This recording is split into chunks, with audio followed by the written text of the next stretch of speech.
ପୁଅମାନଙ୍କ ଜୀବନ ଏତେ ସହଜ ନୁହେଁ। ବିଚାରା ଝିଅମାନେ ତ ମୁହଁ ଫୁଲେଇ କାଳ କାଟି ଦିଅନ୍ତି। ହେଲେ ପୁଅ, ବାପା ବୋଉଙ୍କ କଥା ମାନିବା ଜରୁରୀ, କାହିଁକି ନା ସେ ଜନ୍ମଦାତା ଆଉ ଜନ୍ମଦାତ୍ରୀ। ସ୍ତ୍ରୀର କଥା ମାନିବା ଜରୁରୀ, କାହିଁକି ନା ସେ ଅର୍ଦ୍ଧାଙ୍ଗିନୀ। ଛୋଟ ଭାଇ ଭଉଣୀ ଆଉ ପିଲାମାନେ ତାଙ୍କର ଭବିଷ୍ୟତ। ତାଙ୍କ ପାଇଁ ସେ ମାଟି ମାଉଁସ ହୋଇ ଦିନ ରାତି ଏକ କରି ଚାଲିଥାଏ ଆଉ ଚାଲିଥାଏ।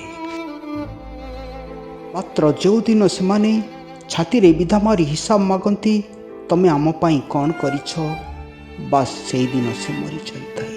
ତାର ସବୁଯାକ ସ୍ୱପ୍ନ ଭାଙ୍ଗି ରୁଜି ଚୁରମାର ହୋଇଯାଇଥାଏ। ଅନ୍ତିମ କାଳରେ କୋକେଇରେ ଶୋଇ ଶୋଇ ମଶାଣିକୁ ଗଲାବେଳେ ଲୋକେ କୁହାକୁହି ହୁଅନ୍ତି, ବିଚାରା ଭଲ ଲୋକଟି ଚାଲିଗଲା, ରାମ ନାମ ସତ୍ୟ। ଆଉ କେତେ ଦିନ ବଞ୍ଚିଥାନ୍ତା କି? ହରି ନାମ ସତ୍ୟ।